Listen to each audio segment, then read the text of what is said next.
Good morning and welcome to Redeemer Lutheran Church. I'm Pastor Gary Lodeholt. Our summer music camp for elementary-aged kids last week here at Redeemer inspired me to devote this week of Pastor Gary Live Moments to an exploration of the history, heritage, and meaning of music and musical instruments in the Bible. It's not an area I have looked into much before, and so I had to do a little research and study myself, and I learned something I had never known before that turned out to be pretty significant. So bear with me a moment as I walk you through some history and the results of things that happened.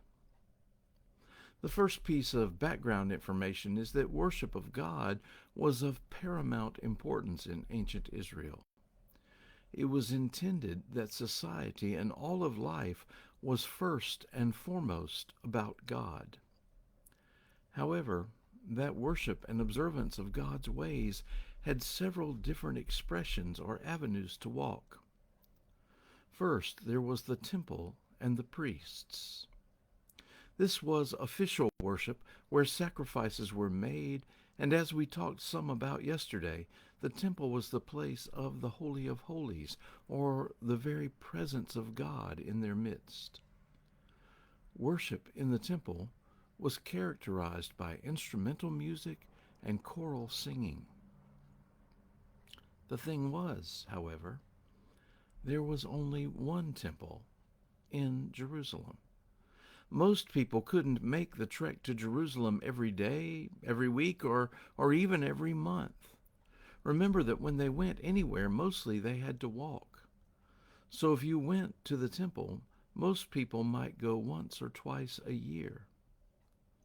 So what about regular worship on an ongoing basis? Well, that's where the synagogue came in. Synagogues were local houses of worship right in your communities, and you could go there for worship and sermons and Bible study every Sabbath. The synagogues were run by local rabbis, mostly from the group of folks known as the Pharisees. Interestingly, worship in the synagogues involved no musical instruments or choral singing at all. This joint system worked well until the year 70. An uprising to overthrow Roman rule arose in Israel, and the Romans came to quell the rebellion. As a result, in the year 70, the Romans destroyed the temple in Jerusalem. Literally, all the priests died defending the temple, and when it was over, the temple was no more. All that was left for the worship of God in Israel were the synagogues.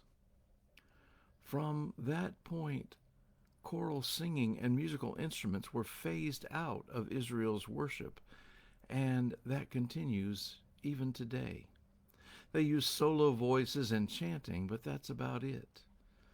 The Bible speaks often about singing and musical instruments in worship, but they are not currently much used in modern Judaism.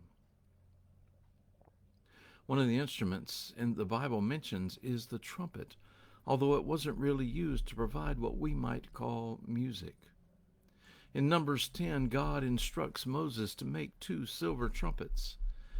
These were beaten out of a solid piece of silver and operated more like bugles.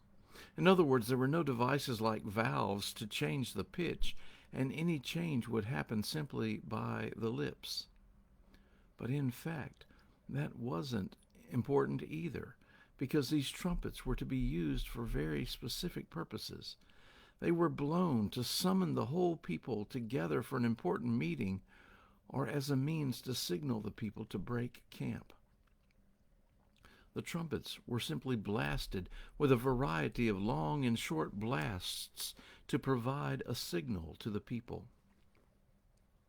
Much later on, there are also some references in Revelation to the angel of God blowing his trumpet to signal significant events. The other instrument that we want to mention today might surprise you a bit: the human voice.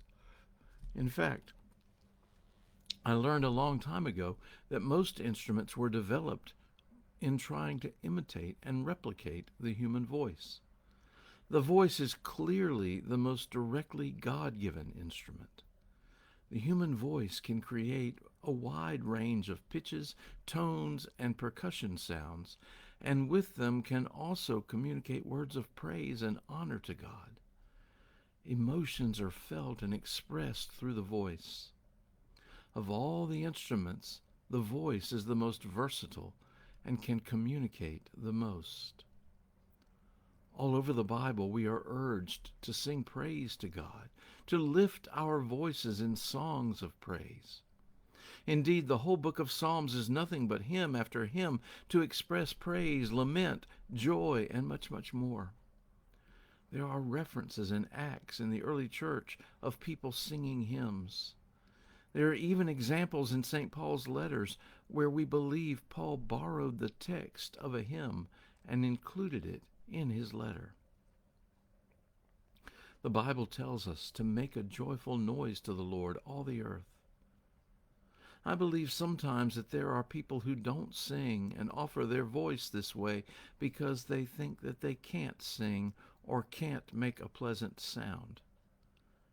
I had a friend who was in my wedding who absolutely could not sing. I did not want to hear him sing, but I loved to watch him sing. He sang unashamedly from his heart.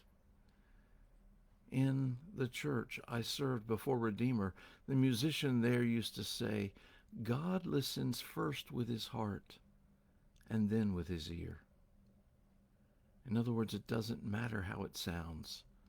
True singing, true praise of God comes from the heart. Join the song. Make your own joyful noise. Thanks for watching, and remember to let this day belong to God.